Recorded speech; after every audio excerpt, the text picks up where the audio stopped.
Assalamualaikum warahmatullahi wabarakatuh. Sebelum saya menjelaskan sistem perekonomian negara Malaysia, di sini saya akan menjelaskan terlebih dahulu biodata dari negara Malaysia. Malaysia adalah negara yang beribu kotakan Kuala Lumpur. Negara ini memiliki luas yaitu 329.578 km persegi. Adapun kepala negara dari negara Malaysia yaitu yang di-Pertuan Agong, serta kepala pemerintahan yang terdiri dari Perdana Menteri. Adapun penduduk yang menempati negara Malaysia yaitu suku Melayu, suku Cina, India, dan Arab. Adapun hasil utama dari negara Malaysia yaitu timah, karet, dan kelapa sawit. Bentuk pemerintahan negara Malaysia yaitu berbentuk kerajaan konstitusional, serta agama yang banyak dianut di negara Malaysia yaitu Islam, Kristen, Buddha, dan Konghucu. Adapun bahasa yang digunakan di negara Malaysia yaitu bahasa Melayu. Lagu kebangsaan dari negara Malaysia yaitu berjudul Negaraku, serta mata uang dari negara Malaysia yaitu mata uang ringgit. Selanjutnya, saya akan menjelaskan perkembangan ekonomi dari negara jiran. Bank Negara Malaysia mengatakan bahwa ekonomi di negaranya pada kuartal kedua tahun 2022 mencatatkan pertumbuhan yang lebih tinggi sebesar 8,9%.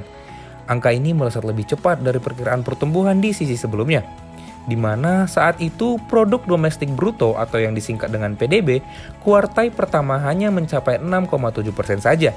Adanya penguatan ini lantas membuat laju ekonomi Malaysia pulih menuju zona hijau. Ekonomi Malaysia diproyeksikan akan terus pulih pada paruh kedua tahun 2022. Kenaikan ini terjadi setelah pemerintah domestik untuk produk listrik, elektronik, serta sektor jasa dan manufaktur asal negeri jiran terus menguat, ditopang oleh pemulihan kondisi pasar tenaga kerja yang stabil dan dukungan kebijakan yang berkelanjutan. Baik, di sini saya akan menjelaskan sedikit tentang sejarah perekonomian Malaysia. Pada awal mulanya, kegiatan perdagangan Malaysia dilakukan secara besar-besaran di Malaka. Tahun 1509, Malaka merupakan pusat perdagangan untuk daerah-daerah sekitar maupun di tempat di mana negara-negara yang jauh dari barat dan timur bertemu di Milne dan Mauzik. Malaysia telah mempunyai dua sistem ekonomi, yaitu sistem sara diri dan sistem komersil.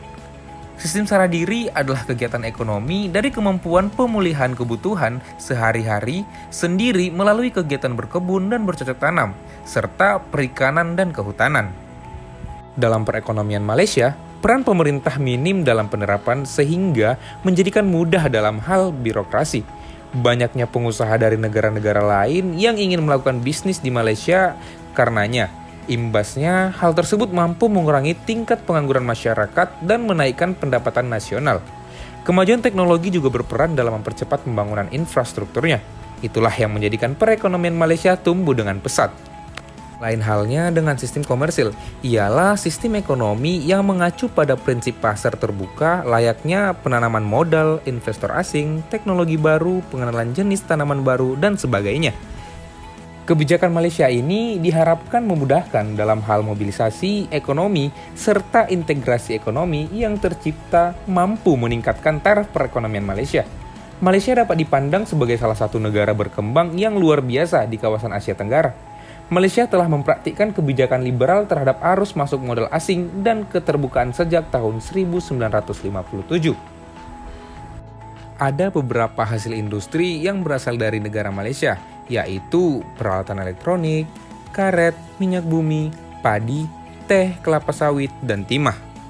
Nah, dari hasil industri tersebut, komoditi ekspor negara Malaysia yang paling sering diekspor ke negara lain adalah sawit, timah, minyak bumi, dan juga karet. Baik, sekianlah hasil dari penjelasan kami mengenai pertumbuhan ekonomi di negara Malaysia. Kurang dan lebihnya kami mohon maaf. Wassalamualaikum warahmatullahi wabarakatuh.